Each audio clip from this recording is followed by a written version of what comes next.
Healing starts with the courage to be seen.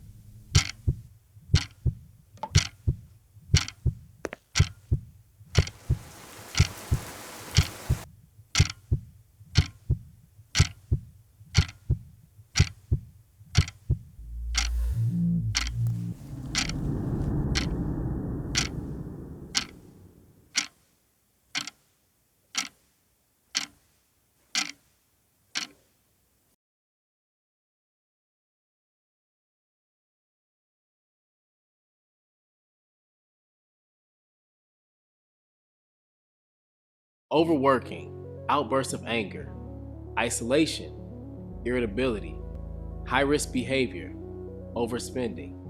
These are some of the ways that issues present, as well as how Black men have coped with their mental health.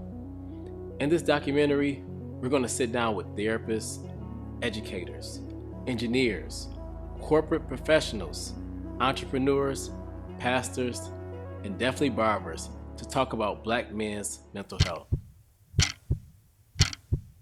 For us in the community, Black community, and from my neighborhood, was sitting and talk to grandma, or sitting and talk to auntie or somebody. That was your therapy session, and they were kind of broken too, so they were just trying to give you the tools that they thought that you were supposed to get. You know what I mean? And then it's hard to get, the male figure is not always in the household, so you don't know how to get what, as a man, sometimes what it should be, or how things should go. So you rely on the Black woman to kind of teach you or talk to you or talk you through. I was brought up in a very, in some ways, a very traditional male-dominated family. And so it was, be a man, suck it up, move on with life. And so you try to do that. You try to acclimate to the norms, if you will. And not to mention growing up in the church, and it's the whole, just pray about it, or, just give it to God. And you're trying to do all of that, but at the same time, you have all of these feelings, you have all of these emotions, you're confused, you feel abandoned, you feel, and these things fester, and you convince yourself that, I can deal with it, I can handle it, and then they manifest in other ways that are destructive. My introduction to therapy was after my father passed in 2014. So that prompted me to, seek a little grief therapy initially. And then after that, it just turned into personal therapy. Now, if I was taught that a man doesn't cry, I was talked about when I played sports and things of that nature, no pain, no gain. So from a psychological perspective, it was seen as a sign of weakness for you to get help. Even though, and at that time there wasn't Black men, and there's still not a lot of Black men that are in mental health therapy. It's definitely, when you compare it to African American women, there's a great distance between that. With everything going on in today's world, what are some of the reasons why Black men don't seek out therapy? Yeah, Trust. I don't trust people. Period. Out the gate. Out the gate. Trust. It's still Black men don't want to go to the medical profession, let alone if they want to go get the prostate exams and things of that nature. What do they want to do with being vulnerable with someone who has to, address the secrets? Yeah, like trust. I think with me, I would have to find somebody that I'm okay with unloading on. If I felt like, it was time to sit and speak, because I feel like to unload and know that it stays there is a big thing. I remember I was in a church service with a pastor that I knew very well, and he was up preaching, and he didn't say names, but he started talking about a situation with some individuals that was going on in church, and I knew about it. And immediately in that moment, I said to myself, "You'll never get like I'll never have this conversation with you, because I'm never gonna be the one up there that you're talking about." How the hell do you know what's going on with me? You know what I mean? Yeah, it's like that. I think that it's just a trust thing, man. I think sometimes people don't know how to just be quiet about stuff. And then some people just don't know how to, just be a friend, I think, a lot of times. Everything is not for you to repeat, no matter, you know, who it is or what it is. It just might not be meant for you to repeat it. And sometimes people have that, well, I'm gonna keep it real and I'm gonna do. It's like, yeah, but I mean, if they wanted everybody to know, then they would have pulled out the bullhorn. You know what I mean? So sometimes it's just best to be quiet. So have you resolved those trust issues? No. In substance abuse, we talk about our secrets keep us sick. Well, a lot of men have been taught to bury painful emotions and not deal with that, but manifest themselves in relationships in a negative manner because their hurt and insecurity manifests itself with anger and other unhealthy outcomes because they're not processing that grief or those traumatic experiences in a healthy way.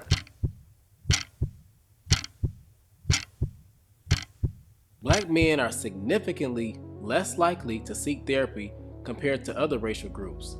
In fact, according to the American Psychological Association, only about 26% of Black and African American individuals who need mental health treatment actually receive it.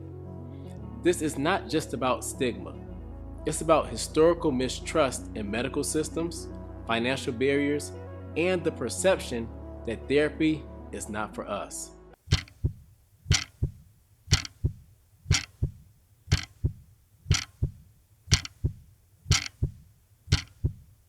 Now, I do think black males should go to therapy, should have, when there's a problem, talk to someone who can assist them. I think that in the Black community in particular, hypermasculinity is at a higher rate than any other group.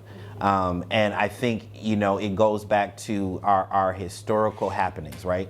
During the slavery era and Jim Crow, the masculinity of the Black man was undermined in so many ways, and trying to be taken away. So that I feel like that pendulum has swung to the extreme opposite end, right? Where now we have to be hyper masculine, we have to be hyper vigilant, and so that space of being able to process those things in a very healthy way is just not something that has been a part of our societal norm, if you will. But I think that the other part of it is that we have to dispel the myth that doing so equates to weakness. So with me, I've never been scared of it. I just never felt like I just never did it. You know what I mean? I'm very open to it. I just never did it because, like I was telling you on the phone, it's always been a thing of people will come to me to talk. Yeah. Or I would be the person talking to them, talking it through. And I didn't go through school or anything like you, but to me, a lot of the stuff is just like common sense. Mm-hmm. And being able to use your words. That's how I feel. Most people that come in, so when we get to the area of, so first of all, when someone knocks on the door and say, hey, I need your services, that's an open gateway. So one thing that you need to know, not that you need to know, but one thing that I take in perspective, that what did it take for them to come and ask for help? When they do that, then I know that there's a portion of them that is ready to address some of the concerns, but how significant it gets is the relationship that you build with them. So we work with trust issues. More times than not, the individual will test you to see how concerned or how important they are to you, and they will share and give information and build that trust in that arena. I'd like to think that this is not an arrogant statement, but I like to think I'm good at what I do, and I'm able to take nuggets of what they present and then help them go backwards to hit issues that align with that they did not share. And they are more times amazed to say, how did you get there? I said, well, you provided information, so on and so forth. So at first I was One of the ones that was so against therapy, bro. Like, this stuff don't work, man. It's just all talk. But I've been married for over 20 years, man. And I done did counseling, bro. And it actually works, bro. How did you know it worked? Because, bro, like when I first went, I was just one of those ones, bro. But then once you get to talking to them, man, they get to having you open up and bringing out your issues, and you, like, for some reason, you get in that office, bro, and feel comfortable all of a sudden. Normally, I'm a person to myself, bro, but they find a way to open, bro, and you be sitting there stuck telling them stuff like, I never thought I'd be talking about those stuff like this to anybody but your wife, but it helps you open up, bro. Black men, we're carrying a lot. A 2022 study found that racial discrimination is directly linked to increased stress, anxiety, and depression amongst Black men. But when these stressors are constant, how do you even begin to unpack them? That's the dilemma. And I think also Black men, they have that different attitude about going to see a counselor. Some of them think, a lot of Black men think they can resolve the issue when a counselor is required. And this is why they don't go to see the counselor. I had the mindset of, well, we can actually just do this ourselves. And then, but going through therapy, I learned like, oh, yeah, this is it's a different ball game. It's a different ball game. So I'm like, yeah, so We have to dispel the myth that doing so equates to weakness. That there is not, that's not weak. Like it is not weak to acknowledge your emotions. It's not weak to deal with how you're feeling and be able to process that. I would argue that it's actually the extreme opposite of that. It shows a great degree of strength to be able to do that, because in doing so, you allow yourself the space to improve and to get better, as opposed to, blowing up on your family and, being angry all the time. Like, I was joking with my brother. I was like, some dudes, man, I'm like, do you ever smile? Like, do you, like, you mad? You just woke up. You mad over bacon? Like, it's the first thing in the morning. Like, but a lot of that is because we've been given this idea that we have to be that way.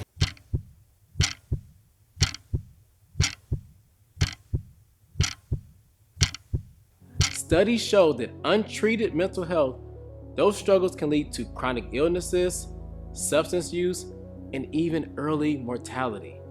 But the biggest cost, the relationships, the missed opportunities, and the peace that Black men often sacrifice because they were never given the space to heal.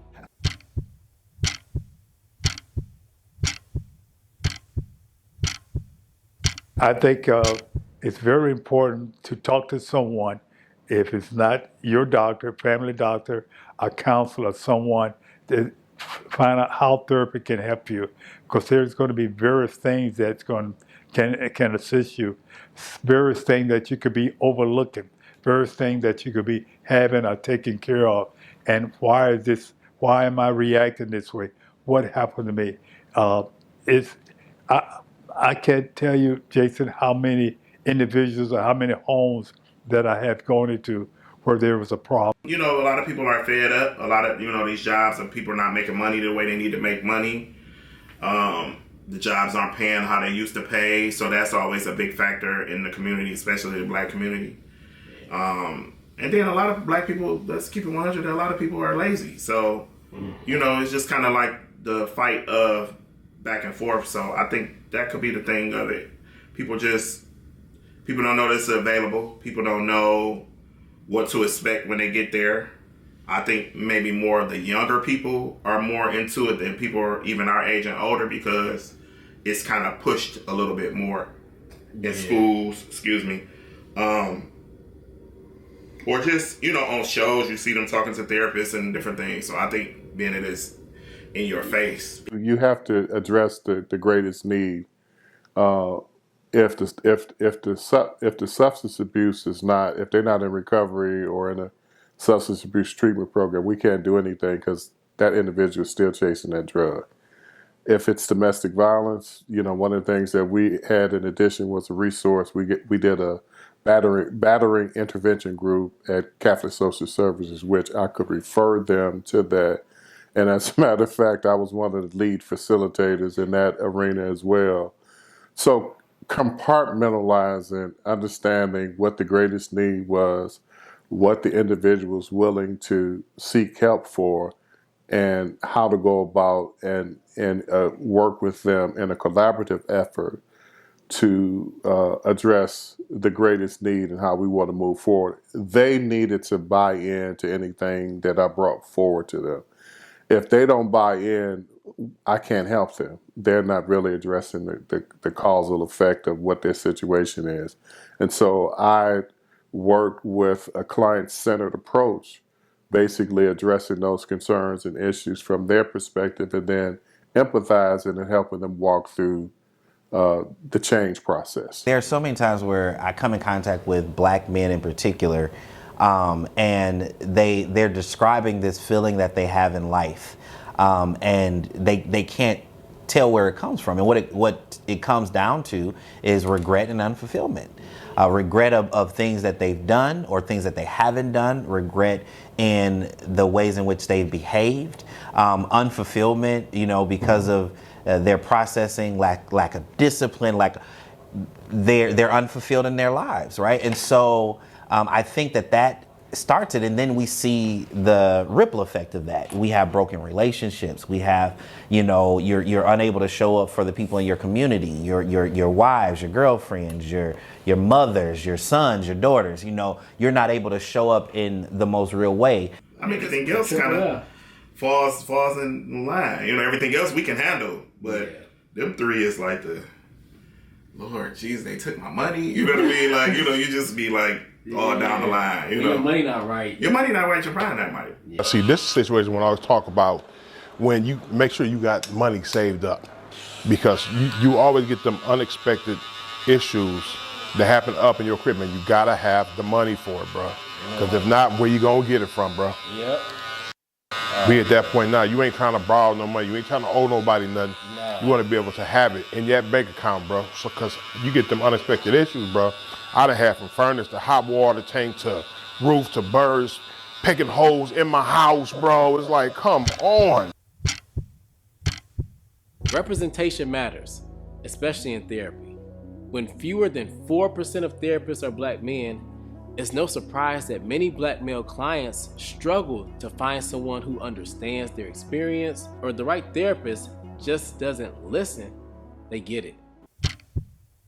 My first initial thought was I was just going to try it out and figure out the path of therapy, because I didn't know what to expect, what it was going to look like, what the results would be. But after months of therapy, a male figure was probably the best for me, because I just lost one of the most important male figures in my life. I think in any helping professional, if you don't establish good communication and trust, you can't work on the core issues. The issues that one of the things I always said, especially with substance abuse, substance abuse is not the issue, it is a symptom of the issue, and largely due to the fact that people have used substance abuse to cover up what they really need to deal with. Being able to understand the degree to which you can help somebody. Like, there are things that I can offer, but at the point at which it's like, okay, this is a little deeper than what I can do, you got to be able to provide those resources to people. And so I think that faith and therapy honestly are one and the same. When a black man sees himself reflected in his therapist, healing becomes more than just a possibility. It becomes personal. How important is it for men to have a male therapist, and specifically a black male therapist? When we go to that type of stuff, we look and see if people experience the things that we have, bro. Right. Yeah. And see, that's the main key. Like, you can go to a therapist and be looking at them like, man, you probably ain't been through nothing I done been through. You don't know what you're talking about. But if you can find that common one that you think that you can relate to the most, and he done been through things, that make you more comfortable. I think the benefits will be just you understanding the plight of a black man. You know what I mean? Like, I think it's just nobody can understand like you would. So my first experience with a black male therapist was the start of COVID. And I actually started with him right before COVID hit. And he's my therapist till today. And I didn't realize how much of a difference it made until I had one. Yeah, how did you know he was black?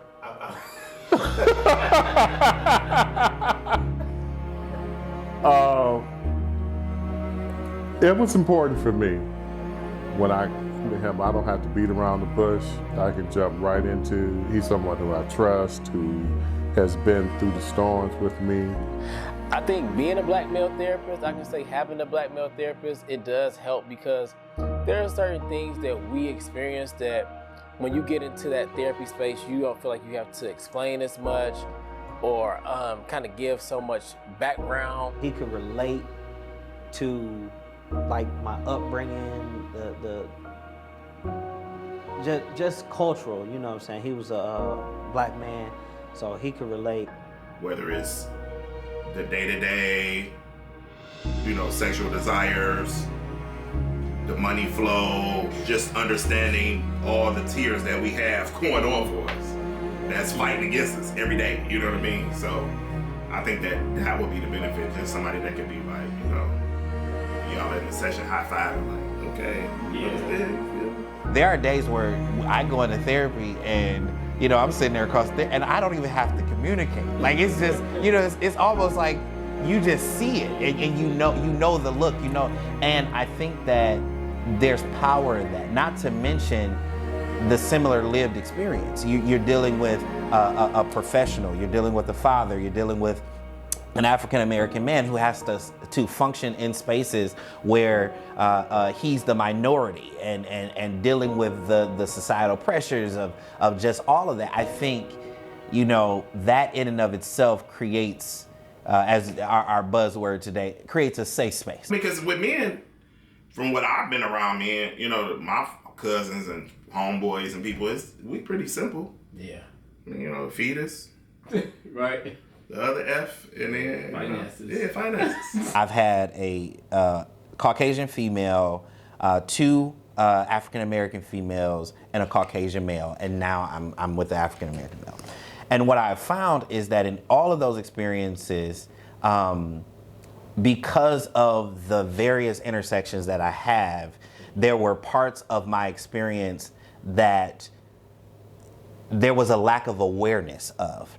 So it hindered the ability of, in my opinion, it hindered the ability of my various therapists to assist me in sort of kind of navigating in a holistic way my experience. Not that they weren't productive in parts of my experience, but from a holistic standpoint, so that I can leave a session feeling like,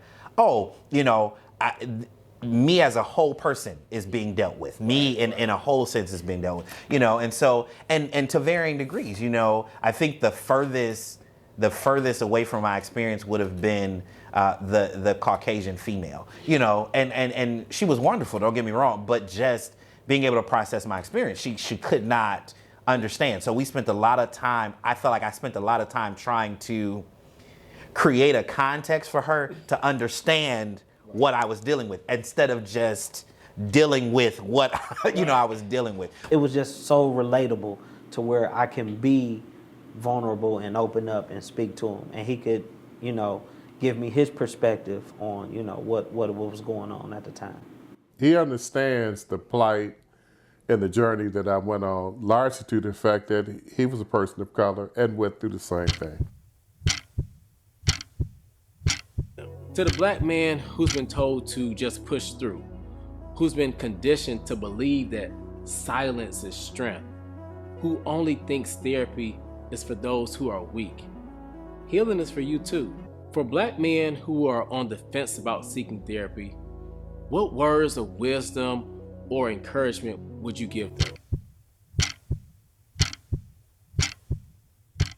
I would say, if you feeling like you need somebody to talk to, find somebody. You know, now it's kind of not an excuse, even though we don't have anywhere to look. You could just Google therapists in my city, therapists in my town or in my state. If you feel like Black, type in Black therapist or whatever, you know, all the different Google hashtags.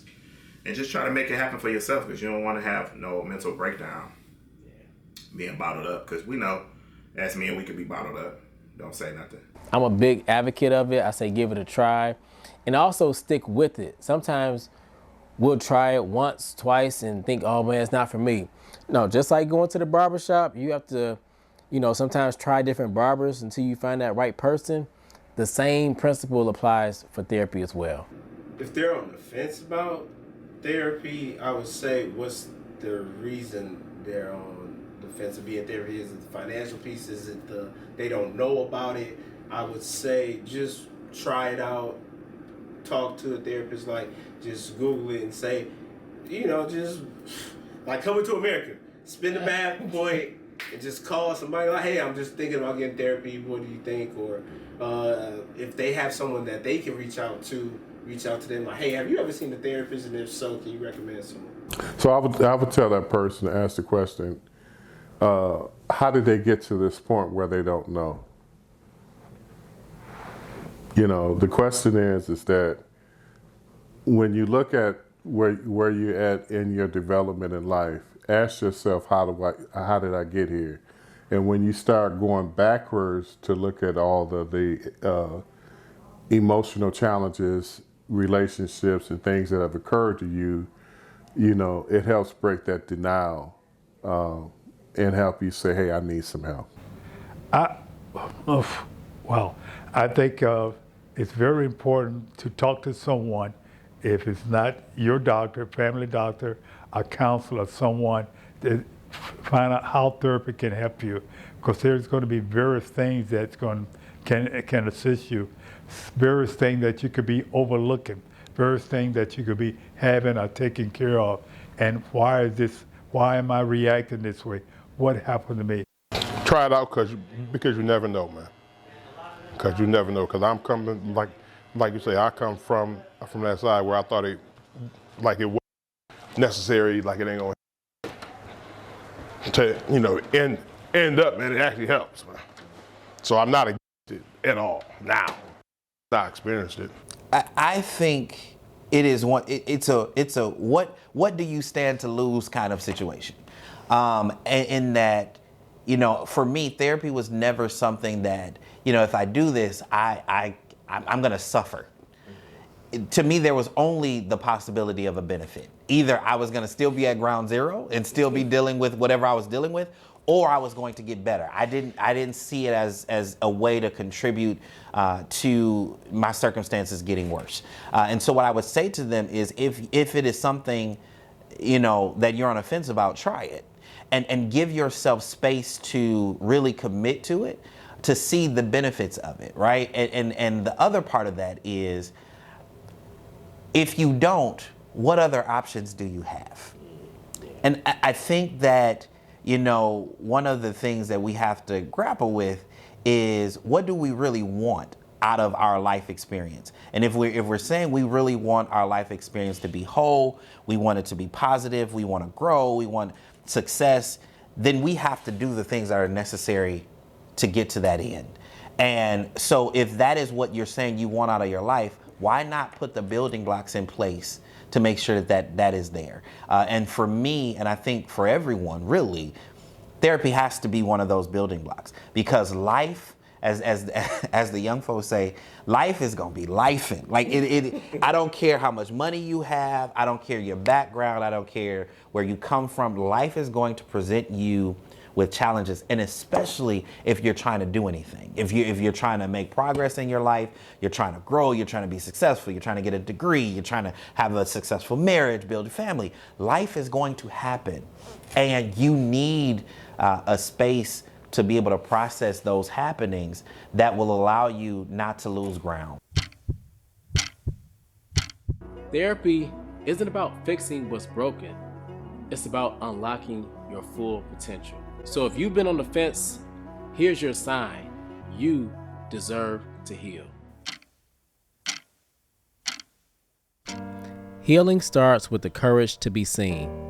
For far too long, Black men have carried silent burdens, taught to be strong, but never to feel, to show up for everyone, but never for themselves.